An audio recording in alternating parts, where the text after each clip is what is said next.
L'entretien des patriotes. Bonjour à tous, heureux de vous retrouver. Patrick Sébastien, rebelle ou infiltré? Souchon, allô moment bobo. Rafale, le contrat bidon du siècle. Avant de traiter ces informations et beaucoup d'autres, vous connaissez la coutume sur cette chaîne. Je commence toujours mon entretien par remercier ceux qui m'ont permis justement de le produire, car ils m'ont financé à l'aide des merci rémunérateurs. Et aujourd'hui sont à l'honneur des fidèles parmi les fidèles, ma chère Anissé, Philippe Bohen, l'abeille et Marie. Merci à eux du fond du cœur. Et puis je tenais à vous remercier pour votre fidélité. Oui, il faut aider la réinformation en ces temps de graves menaces sur la liberté d'expression. Comment faire? C'est simple, il suffit de lever le petit pouce, écrire de gentils messages, diffuser sur d'autres réseaux sociaux et puis surtout, n'oubliez pas d'activer la cloche notification. Merci à tous. La souche dans la tourmente, Alain Souchon, vestige de la gauche prolophobe. Mais que se passe-t-il? Pourquoi une partie de la presse invective Alain Souchon, chanteur très populaire, apprécié des Français? Et, dois-je le confesser, je goûte l'univers, les chansons d'Alain Souchon. Oui, son élégance, sa nostalgie. Tenez, son dernier tube, I'm 50, à la gloire d'une France disparue, celle de Jean Gabin. Mais qu'est-ce qu'il a dit pour susciter tant de passion? On l'écoute. Je ne crois pas que les Français soient assez cons pour élire quelqu'un du Front National pour diriger. Que les gens du Front National soient là pour asticoter le pouvoir, pour dire il faut faire ça, ça c'est normal, c'est la démocratie. Mais si jamais ça arrivait, on irait en Suisse. Ce concours l'épine de l'insulte envers les électeurs du Rassemblement national est lamentable. Soit ce sont des abrutis, des imbéciles ou des fascistes. Au fait, il faudra que quelqu'un dise à Alain Souchon que ce sont les alliés du Rassemblement national qui gouvernent en Suisse. Les propos d'Alain Souchon sont affligeants. Yvan Roffiol avait visé juste, oui, c'est de la prolophobie. Pour Souchon, donc, c'est Macron, Hidalgo et Glucksmann, les gentils. Et circonstance aggravante pour Alain Souchon, notre barde de la langue française, il avait vomi sur la France en 1986. Un visionnaire.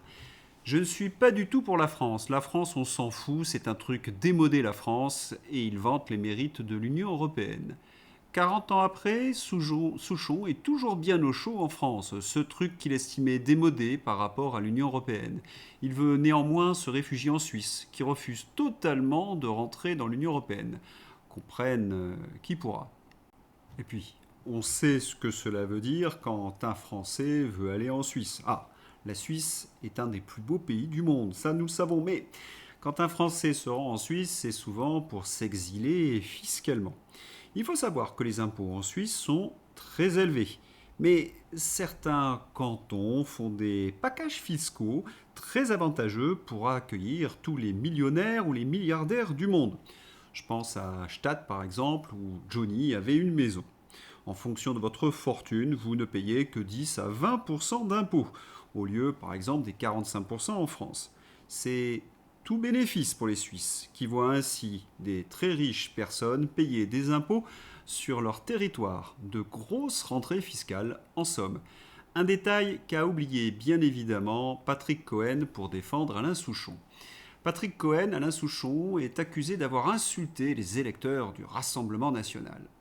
Oh là là, j'ai rarement vu l'horrible Patou Cohen, socialo, aboyer autant contre les cadres du Rassemblement national.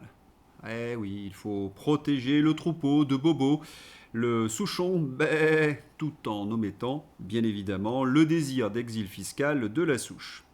C'est pas vraiment de gauche, l'exil fiscal. Enfin, officiellement. Alors, pas tout censure. On est sur le sévice public, non? Régis Le Sommier, un type qui insulte les électeurs du Rassemblement national, à longueur de journée, vient au secours d'un autre type qui insulte les électeurs du Rassemblement national. Toujours plus fort, le sévice public. Un monde clos, en déclin, et qui se serre les coudes, car comme l'indique le dernier baromètre, les auditeurs désertent la station. Il faut dire que la position de Patou est tellement communautaire, tellement caricaturale du mépris des bobos envers les classes populaires, que Pascal Praud ne peut pas s'empêcher de leur donner une leçon de gauche à cette gauche caviar. Lui-même, mais c'est vrai aussi pour nous, Moi, je ne suis pas concerné par les problèmes directs que subissent parfois ceux qui votent pour le Rassemblement national quand ils sont sujets à l'immigration, quand ils sont sujets à l'insécurité et quand ils sont sujets à des problèmes de fin de mois. Je suis désolé. C'est tellement confortable de jouer les Jean Moulin du Café de Flore. C'est une allusion au fait que le chanteur vit dans un des quartiers les plus chics de Paris, le très sélect 6e arrondissement. On se rappelle qu'il avait signé une pétition contre l'installation d'un Monoprix qu'il avait jugé trop populaire. Dans une de ses chansons, Rive gauche à Paris, il clame « Ah, le mépris !» à méditer Alain. Un autre artiste fait parler de lui, Patrick Sébastien. Ses propos sont à l'opposé d'Alain Souchon, notamment sur le fait faut-il ou non quitter l'Union européenne. On l'écoute. C'est quoi, vous, Patrick Sébastien? Moi, j'en pense que soit on doit en sortir complètement, soit on ne doit plus être inféodé à toutes les normes et à toutes les commissions. Parce que ça nous bouffe. Alors, on va me parler encore une fois de préférence nationale. C'est une référence nationale. Moi, je suis fier de mon pays et j'ai pas envie... C'est difficile aujourd'hui Réponse oui, le Frexit c'est l'espérance, c'est l'avenir. Et en plus, Patrick Sébastien défend les paysans en lutte contre le Mercosur. Il y a de quoi s'enthousiasmer. Mais, comme dirait Colombo, il y a des détails qui me chiffonnent. Ce dîner, par exemple. Ce dîner secret d'Emmanuel Macron avec Patrick Sébastien. Patrick Sébastien avait menti en expliquant qu'il n'avait jamais dîné avec Emmanuel Macron. Mais c'est l'Élysée qui n'a pas hésité à confirmer le dîner, donc, avec Patrick Sébastien. Macron s'intéresse de très près à l'imitateur. L'Élysée a les yeux rivés sur ce que fait Patrick Sébastien. Là où d'autres ne voient qu'un chanteur et un amuseur, certains auprès du président de la République suivent de très près ses propos et ses intentions. Le Poudré avoue en toute décontraction qu'il espionne Patrick Sébastien pour mieux connaître les intentions du peuple français. Alors, l'ancien animateur télé, marionnette ou manipulation en vue? Et il ne faudrait pas non plus oublier que Patrick Sébastien, c'est quand même un cas lourd, très lourd. Patrick Sébastien aurait reçu quelque chose d'agréable, une gâterie, devant, entre autres, des mineurs dans un camping. Vous vous souvenez de cette affaire? Montrer du contenu donc à des enfants n'est pas du divertissement, c'est une irresponsabilité grave. Vous voyez certainement où je veux en venir. Patoche a une sexualité plutôt débridée, il ne s'en cache pas. Un compromat est si vite arrivé dans ce joli monde de la Macronie. Laurent Ozon nous explique tout. Rappel. Détruire une opinion montante en la faisant porter par un personnage ridicule, vulgaire ou incompétente. C'est une technique fréquemment utilisée en médiacratie. Cette méthode consiste à discréditer une thèse, une idée, un concept, un programme, non pas en la réfutant sur le fond, mais en l'associant à des personnes, groupes ou figures perçues comme stupides, vulgaires, incompétentes ou moralement répugnantes, compromates. L'idée est que, par ce lien artificiel, les défauts de ces porte-paroles se transfèrent à l'argument lui-même, rendant plus facile de le ridiculiser ou de le rejeter sans débat rationnel. On infecte l'idée en la faisant endosser par un porte-parole inadapté. Exemple, un clown médiatique, un extrémiste caricatural ou un personnage grossier. Ceux qui exploitent le biais cognitif de l'auditoire pour rejeter l'ensemble sans effort. Connaissant un peu trop ce milieu, j'ai une méfiance instinctive qui s'est développée vis-à-vis de tous ces bouffons qui vont dîner chez les Chirac ou les Macron. Dans notre combat, on a surtout besoin de seigneurs, pas de saltimbanques courtisans. Seigneur, ah, je crois que j'ai prononcé un gros mot. Qu'est-ce qu'un seigneur? Eh bien, un seigneur, c'est une femme ou un homme droit, courageux, avec le sens de l'honneur. Tenez, Mercadal, ça c'est un seigneur. Au rugby, on disait, c'est un gars avec qui on peut partir au combat. Donc n'oubliez pas, souvent les saltimbanques ont une fonction, c'est de nous faire passer pour un couillon. Souvenez-vous. Docteur Jérôme Marty, nouvelle sanction suite aux diffamations envers Bigard et Francis Lalanne. Bigard était devenu un défouloir pour tous les covidios qui ont trompé les Français surtout. Bon, Marty avait un peu abusé au niveau des insultes. Il a fini par recevoir un blâme. Voilà, pour discréditer notre combat, on nous insultait à coups d'antivax, de complotistes, d'extrême droite, que sais-je.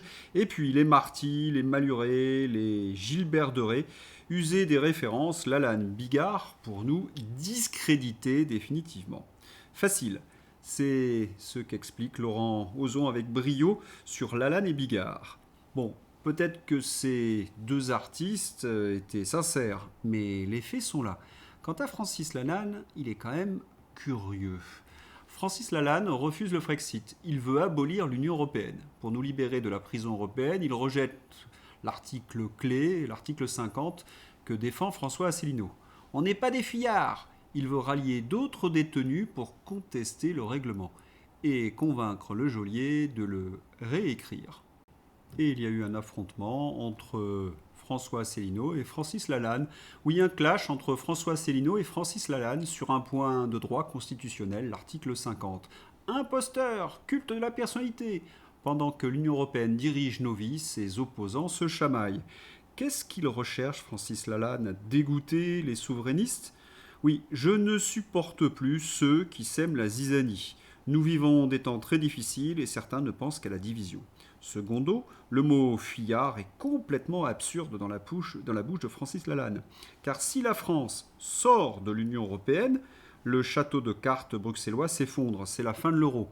François Asselineau a donc raison. Enfin, qui nous empêche de soutenir les autres mouvements souverainistes des autres pays européens? Tout cela est d'une bêtise. Zelensky et son contrat historique. On parle de Rafale, mais pourtant il me semblait qu'il y a quelques jours, il y avait eu un autre contrat historique signé par ZZ. L'Ukraine a signé une lettre d'intention avec la Suède, tiens, en octobre 2025, pour potentiellement acheter entre 100 et 150 avions Gripen, donc un avion fabriqué par les Suédois. Le financement. Des doutes subsistent quant à la capacité financière de l'Ukraine à financer un tel achat, estimé à plusieurs milliards de dollars. La presse spécialisée évoque également l'achat d'avions américains. Dans cette histoire, il va y avoir des cocus. Rafale, le contrat bidon du siècle. Achat du Rafale. ZZ espère les recevoir d'ici 2035. Les contrats en cours ne permettent pas d'Assaut d'honorer cette commande rapidement, à moins que l'avionneur français pense à ouvrir d'autres lignes de montage. Pas sûr que Dassault prenne ce risque. La fine équipe de Mito, les Rafales, livraison sur 10 ans, plus la formation des pilotes, mécaniciens et le reste, alors qu'on a du mal, selon l'amiral Vichot, à avoir des Rafales pour nous-mêmes.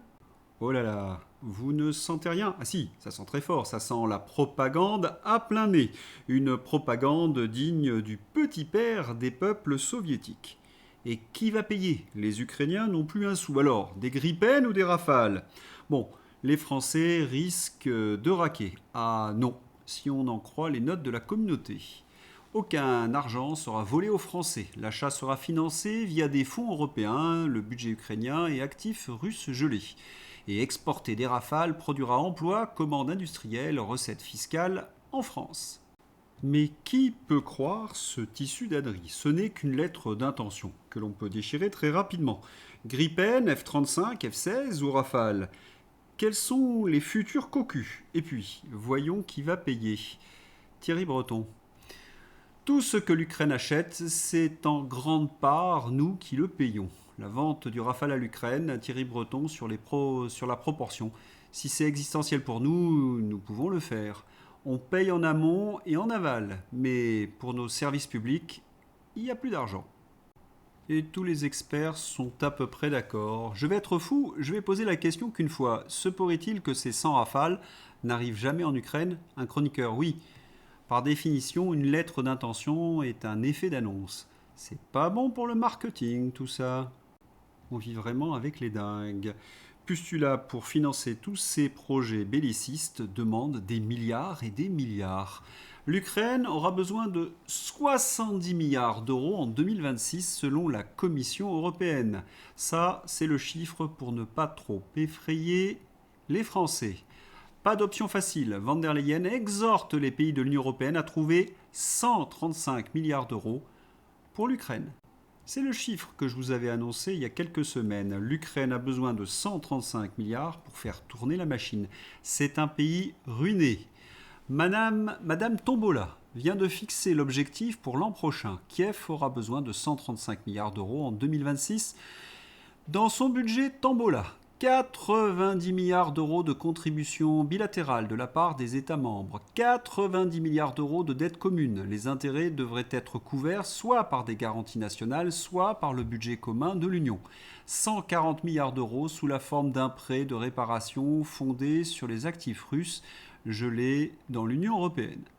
La France risque de faire faillite, nous avons une explosion de la fiscalité et Pustula ajoute sur nos épaules des milliards et des milliards de dettes. Et pourquoi ? Pour faire la guerre. C'est quel degré de monstruosité et d'inconscience. Quant à prendre les actifs gelés russes, tous les organismes financiers sont d'accord, c'est du vol, il ne faut surtout pas le faire. Même dans Euractiv, on s'inquiète. Ursula va-t-elle déclencher un nouveau krach boursier ? Le prêt de 140 milliards d'euros de l'Union européenne à l'Ukraine pourrait avoir des répercussions sur les marchés financiers, prévient Bruxelles. La Commission européenne a donc offert des garanties pour son prêt de 140 milliards d'euros à l'Ukraine afin de rassurer Bruxelles sur le fait qu'elle ne serait pas laissée seule face aux répercussions liées à l'utilisation d'avoirs russes détenus sur le sol belge. Ils sont fous, mais c'est tant mieux. Ils sont en train de sceller la fin du marché des avoirs de dette des pays de l'Union européenne. Et oui, plus aucun investisseur ne voudra acheter de la dette des pays de l'Union européenne, se portant garant de ce vol d'actifs financiers. Et fin de l'espoir de voir l'euro devenir une monnaie de réserve. L'Union européenne ne survivra pas à cette folie. Décidément, la guerre en Ukraine sera l'acte final de la chute de la vieille Europe après les 2 actes précédents constitués par les 2 guerres mondiales. Après le déclin, le démantèlement. Oui, de cette structure inepte sans réalité politique. Et on va donc vers le retour des nations ? À voir. En même temps, qui pourra arrêter Pustula ? Les Italiens ? Même les Italiens sont en train de s'arracher les cheveux. En gros, 100 millions de dollars ont été détournés par l'entourage proche de Zelensky, et notamment Timur Mindic, ancien associé de Zelensky. Et aujourd'hui, la présidente de l'Union européenne a dit que nous devons envoyer à l'Ukraine 135 milliards de dollars entre 2026 et 2027. Voilà, c'est la folie. Il faut dire, injecter 140 milliards d'euros dans un pays corrompu jusqu'à l'os, il faut quand même oser. Conclusion de cette séquence avec Régis de Castelnau. Les 2 corrompus sont complètement nos limites à se foutre de notre gueule au niveau galactique. Une lettre d'intention, qu'est-ce que c'est que ce machin ? Après 53 ans de barreau, je connais les contrats qui sont la loi des partis. Mais les lettres d'intention entre 2 personnes qui ne seront plus au pouvoir dans quelques mois et probablement en tôle, ça sert à quoi ? Que l'Ukraine, qui est un État failli, en grande partie détruit, ayant perdu la moitié de sa population et qui n'a pas un rond, promette d'acheter une centaine de coucous à plus de 100 millions d'euros la bête ? Et avec quel argent ? Celui que la France, qui n'en a pas non plus, va lui donner ? C'est ça ? Comment pouvons-nous supporter ces tronches et leurs pitreries insultantes ? Le contrat bidon du siècle avait donc plusieurs objectifs. Le premier, cacher la corruption massive en Ukraine, soutenir ZZ, et puis faire accepter d'être saigné à blanc par le plan de Pustula pour financer cette guerre. Sachez que c'est le plan qui a été forgé par les Américains. Bonne nouvelle, Pustula n'a plus la majorité au sein du Parlement européen. Ça commence à grogner, en Allemagne, en Hollande, en Italie. Et n'oubliez pas également ce fameux narratif de l'agression russe pour justifier toute cette folie, avec le général Haro. Le 13 octobre, l'OTAN en guerre avec la Russie avant 2029, l'alerte des services secrets allemands. 22 octobre, l'armée française doit être prête à un choc dans 3-4 ans face à la Russie, alerte le chef d'état-major. Nous devons être prêts à un choc avec une puissance nucléaire. Ça doit être une lumière, celui-là. Défense, le chef d'état-major des armées se prépare à un choc avant la Russie d'ici 3-4 ans, 5 novembre. Et puis le 17 novembre, Europe. le ministre allemand de la Défense Pistorius, la guerre entre l'OTAN et la Russie pourrait commencer avant 2029. Autrefois dans les campagnes, il y avait des chauffeurs, vous savez, ces bandits qui vous grillaient les pieds pour que vous avouiez où étaient cachés vos écus. Aujourd'hui, c'est bien plus moderne, on a la menace russe, mais c'est un peu la même chose, cela sert à voler votre argent. La Macronie expliquée au nul, le Louvre. Le Louvre ferme la galerie Campana, un ensemble de 9 salles qui menace de s'effondrer, source Le Parisien. Le Louvre, c'est une très belle illustration de la gestion des macronistes. Ah, Macron dépense tout pour la com, des millions pour accueillir des invités de prestige, 500 000 € pour une nouvelle cuisine. Mais par contre, le système de sécurité informatique était complètement dépassé. Les voleurs, vous vous rappelez, avaient réussi le casse du siècle avec une facilité déconcertante. La vitre qui donnait sur la rue n'était pas sécurisée. Quant aux vitrines qui contenaient les bijoux, elles n'étaient pas conformes. La Cour des comptes avait donc montré que Laurence Descartes dépensait pour de l'artifice et non pas pour l'essentiel, la sécurité. Et il n'y a pas une journée sans que nous ayons une mauvaise nouvelle avec cette galerie Campana. Voilà, c'est ça la Macronie, tout pour la com, rien pour l'essentiel. Le résultat, c'est que la France, un peu comme le Louvre, est proche de la faillite. Tanguy, sur le sujet. Maquillage d'État, un mensonge d'État. D'ailleurs, je vais déposer auprès de la procureure de la République de Paris cet après-midi un certain nombre de signalements pour dénoncer, en tout cas marquer le coup, la responsabilité d'un certain nombre de ministres, Monsieur le maire, Monsieur Cazenave, de Premier ministre, Madame Borne. Enfin, Jean-Philippe Tanguy annonce qu'il va saisir le procureur contre le maire et toute la Macronie. C'est la bonne stratégie. Attaquer en justice tous leurs méfaits, ne rien laisser passer. Avec la Macronie, vous le savez, c'est tous les jours que la démocratie, la liberté d'expression ou les lois sont bafouées. Tenez, celle-là. Monsieur Sébastien Lecornu, quand allez-vous respecter la représentation nationale ? L'article 20 du PLFS 2026 sur l'obligation vaccinale réapparaît dans le texte transmis au Sénat, alors qu'il a été rejeté grâce au groupe Rassemblement National à l'Assemblée nationale. Il bafoue tous les jours notre système démocratique. Sébastien Lecornu, je suis au regret de vous le dire, mais le péril qui pèse maintenant sur la France, c'est l'absence du budget. Le recours aux ordonnances est écrit d'avance. Nous le dénonçons dans ces entretiens depuis plusieurs semaines. C'est sidérant. Et les socialistes préfèrent détourner le regard alors que l'issue de tout ce cirque parlementaire saute aux yeux. Et pour cacher leur magouille, rien de tel que la censure. Marion Maréchal. Si vous pensez que vous allez encore pouvoir critiquer librement nos dirigeants et leurs politiques, regardez bien ce qui est en train de se passer sous nos yeux. À Davos, le président socialiste espagnol Sanchez réclame la fin de l'anonymat et veut relier chaque compte à une identité numérique. À Bruxelles, Ursula von der Leyen vient d'annoncer qu'elle veut renforcer le contrôle des médias et des élections au nom d'un bouclier démocratique. À Paris, Emmanuel Macron explique qu'il faut des algorithmes qui favorisent les médias officiels et qu'il veut supprimer les fausses informations. On a les bases, mais c'est ça qu'on veut accélérer, pour retirer ces contenus qui sont faux. Mais je pose la question, qu'est-ce qu'une fausse information ? Avant le 13 novembre 2015, souvenez-vous, prétendre que les djihadistes utilisaient les flux de migrants pour venir frapper en Europe était considéré comme une fausse information. Dire que le Covid-19 venait du laboratoire de Wuhan, hypothèse qui est aujourd'hui la plus probable, était une fake news. L'affaire du sang contaminé, les armes de destruction massive en Irak. Il y a aussi des milliers d'exemples de mensonges médiatiques officiels. Et puis à la fin, qui va décider de ce qu'est une vérité ? L'Arcom socialiste ? Les juges rouges ? Des ONG ou des médias de gauche payés par Bruxelles ? Et ne croyez pas que cette volonté de censure est vaine. Regardez bien ce qui se passe au Royaume-Uni. Ils ont une nouvelle loi qui permet aujourd'hui d'exiger la vérification de l'identité. Et c'est ainsi qu'on a des gens qui se retrouvent devant les tribunaux et parfois même en prison pour des propos jugés offensants. Vous avez peut-être entendu parler de cette affaire qui a fait scandale, celle d'une mère de famille, Lucy Connelly, condamnée à 31 mois de prison pour une publication qu'elle a rédigée. Et pourtant, la publication n'était restée que 3 heures en ligne. Eh bien, c'est cette même justice britannique qui, en parallèle, a acquitté Ricky Jones, un conseiller municipal de gauche qui avait appelé, je cite, à trancher la gorge des fachos. Ces lois liberticides sont le ferment de l'injustice et de la persécution des idées de droite. Déjà que la possibilité de débat se réduit chaque jour. On voit que tout converge. On prétend protéger la démocratie en neutralisant la parole des citoyens. On prétend lutter contre la désinformation en imposant la version officielle. On prétend garantir la sécurité en interdisant l'anonymat. Alors bien sûr, je ne dis pas qu'il n'y a jamais d'abus ou que la désinformation et la manipulation n'existent pas.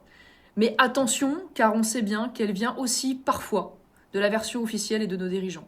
Je crois qu'il faut simplement trouver l'équilibre entre la responsabilité et la liberté, et qu'il veut toujours mieux un excès de liberté qu'un excès de censure. Mais une société libre ne commence pas par demander des papiers pour publier une opinion.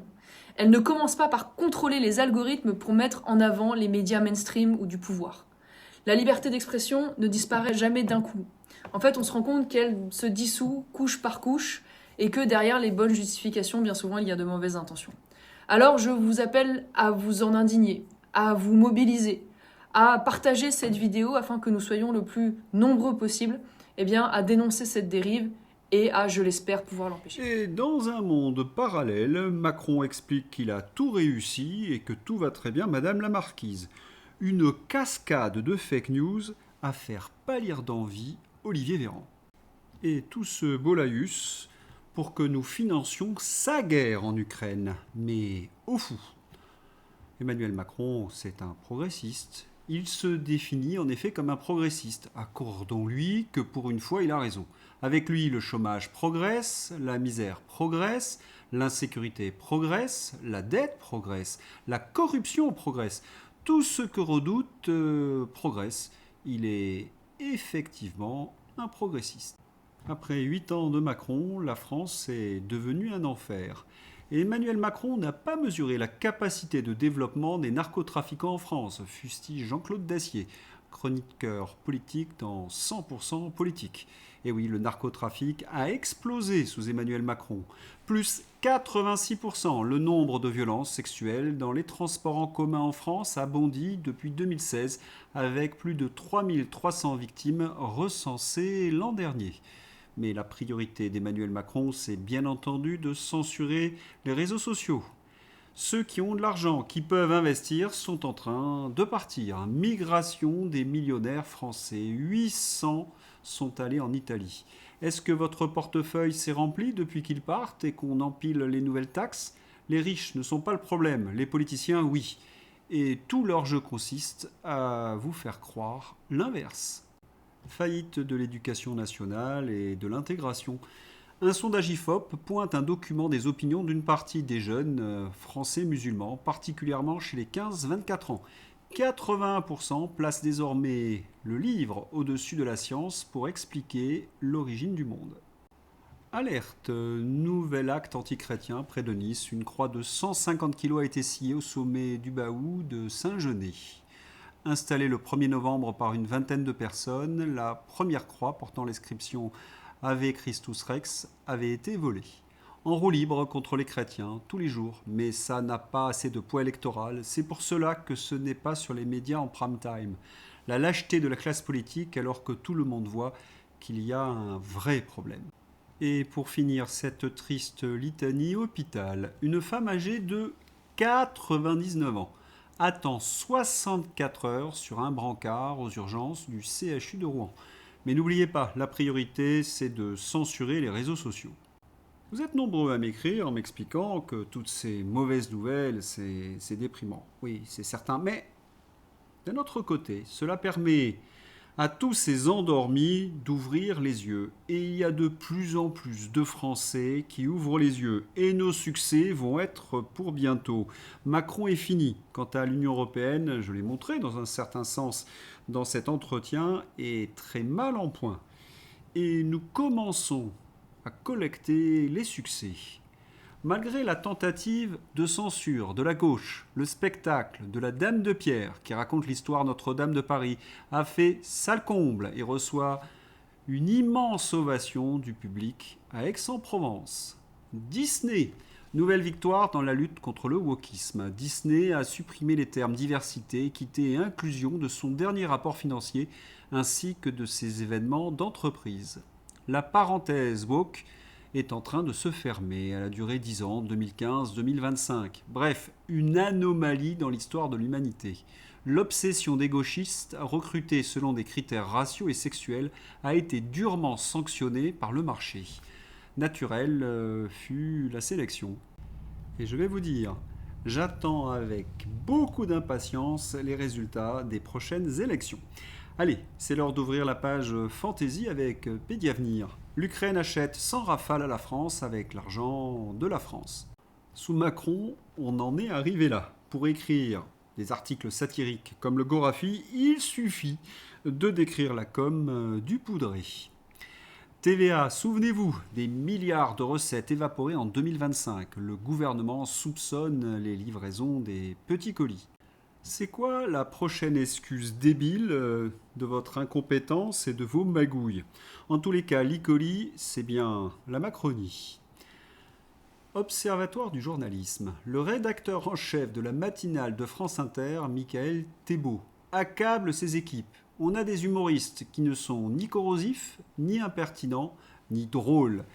C'est la meilleure vanne depuis longtemps sur France Inter.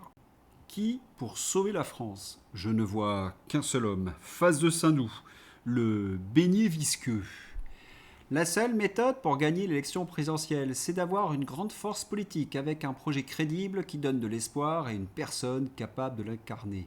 5 heures après, 5 ans de reposte et 64 j'aime. L'incarnation. Heureusement que France Inter fait du forcing avec l'opinion en faisant campagne pour les socialistes, les socialos, pour 2027. Vous vous rappelez que François Hollande était surnommé dans les années 2000 Mister Blague? Il a récidivé avec son projet crédible. La France sous Emmanuel Macron. Faute de système d'alarme incendie, les enseignants sont équipés de vuvuzelas pour donner eux-mêmes l'alerte. Ça se passe comment, la tiers-mondisation?